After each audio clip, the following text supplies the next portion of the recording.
창세기 1장 16절 말씀 읽겠습니다. 하나님이 두 큰 광명체를 만드사 큰 광명체로 낮을 주관하게 하시고 작은 광명체로 밤을 주관하게 하시며 또 별들을 만드시고. 성경의 기록으로 추정을 할 때에 창조는 6,000년쯤으로 계산이 됩니다. 어떻게 수백억 광년 떨어져 있다는 별빛이 수천 년 안에 지구까지 올 수가 있는가? 불가능한 일이다. 그러므로 창조론이 틀렸다라고 말을 합니다. 과연 그럴까요?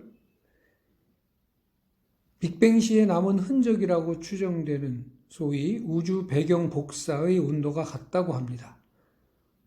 다시 말하면 전체 우주의 온도가 같다는 말입니다. 빅뱅 이론의 주장대로라면 팽창시 우주는 각자의 방향으로 멀어져 갔기 때문에 우주 이쪽 끝하고 우주 저쪽 끝은 서로 만날 수가 없었습니다. 즉, 빛이 오고 가면서 온도가 같아질 시간이 없었다는 것이죠. 그런데 어떻게 전체 우주의 온도가 같아진 것일까요? 이것을 소위 지평선 문제라고 부릅니다. 빅뱅 모델이 아무리 오랜 시간을 가정하더라도 이 문제는 절대로 해결되지가 않습니다. 해결 불가능한 것이죠. 그러니까 별의 거리와 시간 문제는 창조론만의 문제가 아니라는 얘기입니다. 빅뱅론도 똑같이 안고 있는 난제입니다. 140억 년이라는 시간이 우주의 한쪽 끝에서 지구까지 도달하기에는 충분한 시간인지 모르겠지만 그 빛이 우주의 다른 쪽 끝까지 여행하기에는 너무나 부족한 시간이기 때문에 그렇습니다. 아마도 별빛과 거리 문제를 위한 해결책은 시간과 빛에 대한 기존의 물리학적 가정들을 바꾸어야만 가능할 것 같습니다. 현재 빅뱅론에서 가장 인기 있는 이론은 앨런 구스의 급팽창 이론입니다. 빅뱅 초기에 우주는 매우 가까이 있었기에, 즉 우주의 사이즈가 작았다는 것이죠. 우주 전체가 열의 교환을 통해서 온도를 평준화할 수가 있었다는 겁니다. 우주의 사이즈가 작았기 때문에 빛이 오고 가면서 온도가 고르게 되었다는 얘기죠. 그리고 난 다음에 갑자기 우주가 급팽창을 했다는 설명입니다. 하지만 어떤 물리적 작용이 급팽창의 원인이 되었는지는 알려진 게 없습니다. 또 어떻게 급팽창이 멈추게 되었는지도 아는 게 없습니다. 더구나 급팽창 이론이 제시하는 예측들이 최근에 이루어진 관측 결과들과 일치하지도 않습니다. 그 외에 이 문제를 해결하기 위한 다른 설명들로는 중력 상수가 변했다거나 우주의 지름길, 즉 다시 말해서 다른 차원이 있다거나 또는 빛의 속도가 과거에는 굉장히 빨랐다, 이런 의견들이 있습니다. 별빛과 거리 문제의 숨은 전제는 다음과 같습니다. 첫째, 빛은 언제 어디서나 속도가 일정했다라는 것입니다. 둘째, 시간은 언제 어디서나 항상 똑같이 흘렀다라는 것이죠. 하지만 이와는 다른 새로운 생각들이 제시되고 있습니다. 빛의 속도가 과거에 충분히 빨랐을 수 있다는 겁니다. 빛의 속도가 수천 년 전에는 거의 무한대였으며 과거 300년 동안 일정하게 감소되었고 1960년대에 와서야 일정해졌다는 연구 결과가 있습니다. 또한 구소련의 천문학자이며 진화론자인 트로츠키 교수는 빛의 속도가 시작점에서 100억 배나 더 빨랐고 별들의 적색 편유와 배경 복사는 우주 폭발에 의한 별의 후퇴 때문이 아니라 빛의 속도의 감소 때문이다라고 주장하기도 했습니다. 상대성 이론에 따르면 시간의 흐름 역시 중력의 영향을 받습니다. 인공위성에서의 시간은 땅에서의 시간보다 빨리 갑니다. 중력의 중심부에서 멀기 때문인 것이죠. 따라서 중력의 중심부로 가면 시간이 아주 천천히 흘러서 거의 멈출 수도 있다는 가정이 가능합니다. 만일 우리 지구가 우주의 중심에 위치해 있다면 우주가 팽창됨에 따라 지구에서 멀어지는 지역에 있는 먼 은하들과 비교했을 때 우주 중심부 쪽에 있는 지구의 시간은 훨씬 더 천천히 흘러가거나 멈추었을 수 있다는 것입니다. 별의 거리는 곧 우주의 나이입니다. 가장 먼 별이 140억 광년 혹은 200억 광년 되었다는 말은 우주의 나이가 140억 년 혹은 200억 년 되었다는 말입니다. 왜냐하면 빛이 그 거리에서 지구까지 온 횟수고 그것이 바로 광년이잖아요. 아무도 140억 년을 살지 않았는데 어떻게 측정을 하는 것일까요?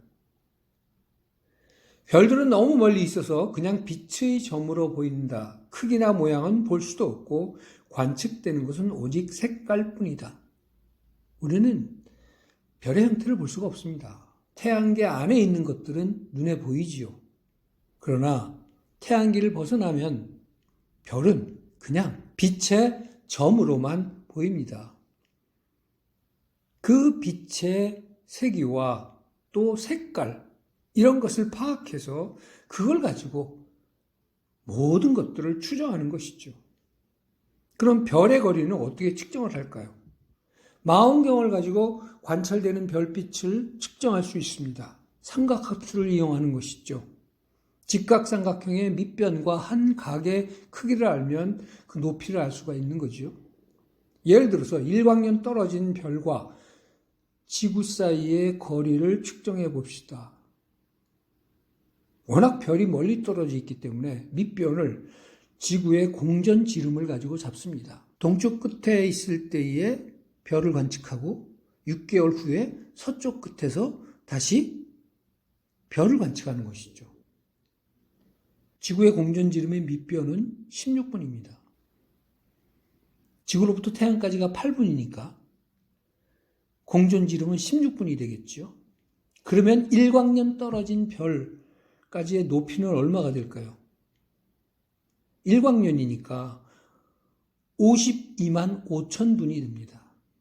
그렇다면 이것을 길이로 환산했을 때 밑변이 16cm이고 높이가 5.25km인 삼각형이 그려집니다. 이때의 각도가 0.017도입니다. 밑변이 16cm이고요. 높이가 5km가 넘어요. 과연 이것이 삼각형이겠습니까? 삼각형 맞지요. 그러나 우리가 보기에 그것은 거의 직선입니다. 다시 말하면 측정에 오차가 생길 수밖에 없는 그런 상황이라는 겁니다. 즉 일광년인데도 그렇습니다. 망원경 관측으로 별의 거리를 계산했을 때 150광년의 거리를 측정하는 건 불가능하다는데 의의가 없습니다. 까짓것 인심 써가지고 1000광년까지도 계산할 수 있다고 해줍시다. 하지만 만년, 10만년, 100만 광년은 절대로 계산할 수가 없습니다. 그 별은 200만 광년 떨어져 있다는 말은 결코 측정을 통해서 증명될 수 있는 말이 아닙니다. 머릿속에 추정인 것이죠. 그럼 어떻게 추정을 하는 걸까요? 별의 색깔이 적색일수록 멀리 있다고 가정을 합니다. 적색으로 변해가는 정도를 적색변이라고 하고 이것과 별이 멀어지는 속도를 나타내는 식을 허블이 만들었습니다. 여기에 등장하는 허블 상수라는 게 바로 별이 멀어지는 속도를 나타내는 값입니다. 그렇다면 별이 멀어지는 속도라는 것은 실제로 그 거리를 측정해봐서 얻은 것일까요? 그렇게 측정을 해서 속도를 계산하는 것일까요? 이미 우리가 살펴봤듯이 별의 거리를 실제로 측정하는 것은 불가능합니다. 그러면 어떻게 도대체 우리는 별이 멀어지는 속도라는 것을 갖다가 추정을 하는 걸까요? 별의 거리는 곧 별의 나이입니다. 그렇죠? 그 시간 동안에 별빛이 지구까지 온 것이기에 그렇습니다. 그래서 진화론자들은 이렇게 말을 합니다. 별의 색깔이나 밝기를 별의 진화 모델의 색깔이나 밝기와 비교함으로써 별의 절대 나이, 즉 별까지의 거리를 알아낼 수 있다. 이게 무슨 소리입니까? 별이 얼마나 오래되었는지, 즉 진화했는지에 대한 상상과 추정을 근거로 별이 얼마나 오래되었는지, 즉 다시 말하면 얼마나 떨어져 있는지를 결정한다는 말입니다. 별의 진화라는 것은 별이 이런 모양에서 저런 모양으로 바뀌어 가는데 몇 년 걸렸을 것이라는 가정입니다. 결국 별의 거리라는 것, 즉 나이는 별이 이런 식으로 진화했으리라는, 즉 나이를 먹었을 것이라는 가정에 따라서 결정된다는 얘기입니다. 별이 140억 년 되었을 것이라는 상상이 별이 140억 광년 떨어진 곳에 있다는 것을 알 수 있는 근거라니. 측정한 것이 아니라 선택한 겁니다. 진화론자들이 합의한 것이죠. 성경은 과학적으로 놀라운 사실들을 서술하고 있습니다. 그는 북편 하늘을 허공에 펴시며 땅을 공간에 다시며, 욥기 26장 7절 말씀입니다. 하나님이 하늘을 펼치셨다고 합니다. 빅뱅 이론에 따르면 우주가 폭발해서 공간과 물질이 팽창했다고 합니다. 그렇다면 빛이 저 멀리 별에서부터 지구까지 얼만큼 왔는가라고 물을 게 아니라 별이 여기서부터 얼만큼 갔는가라고 물어야 합니다. 별빛이 저 멀리 끝에서부터 온 게 아니라 별이 빛을 남기면서 지구로부터 멀어져 간 것인 거죠. 고대 신화에서는 거북이나 물고기가 땅을 받치고 있다는 얘기가 등장합니다. 그런데 성경은 허공에다 매달았다라고 기술합니다. 요즘식으로 표현하자면 중력에 의해서 지구가 허공에 매달려 있다는 말이 됩니다. 창세기 22장 17절에는 내가 네게 큰 복을 주고 내 씨가 크게 번성하여 하늘의 별과 같고 바닷가의 모래와 같게 하리니 내 씨가 그 대적의 성문을 차지하리라. 우리가 눈으로 볼 수 있는 별의 숫자는 4,000개, 5,000개 정도입니다. 그런데 성경은 비유를 통해서 하늘의 별이 바다의 모래만큼이나 많다고 합니다. 도무지 하늘의 별과 바닷가의 모래는 많다는 비유로서 동등한 위치에 있지가 않습니다. 망원경이 없었던 고대인들의 처지에서는 더욱 그렇겠지요. 하늘의 별이 어떻게 바닷가의 모래만큼이나 많겠습니까?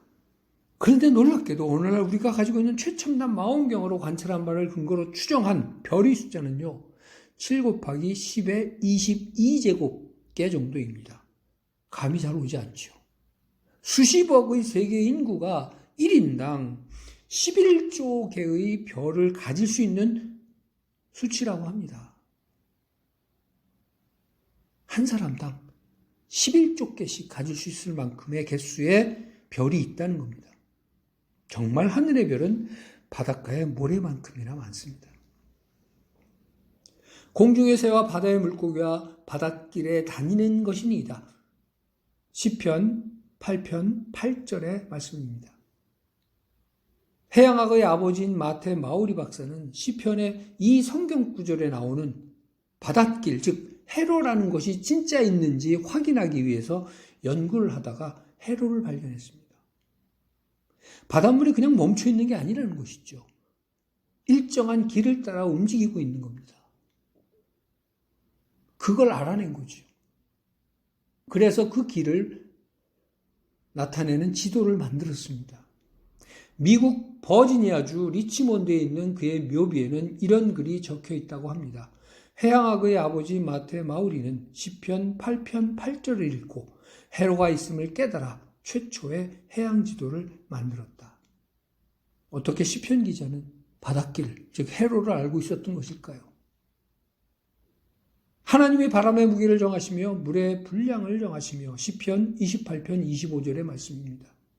현대 과학이 아는 바로는 바람의 무게를 알아낸 것은 근대 이후의 일입니다. 1640년에 토리첼리가 공기의 무게, 즉 압력을 재는 기계를 최초로 만든 후에야 비로소 공기에 무게가 있다는 것이 밝혀졌습니다. 그런데 성경은 이미 수천 년 전에 바람의 무게에 대해서 말씀을 합니다. 누가 도대체 이런 기록을 남긴 것일까요? 그 저자가 누구일까요? 이 자연세계와 물리 법칙을 만드신 분입니다.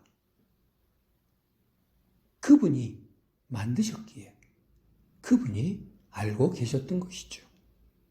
태초에 하나님이 천지를 창조하시니라.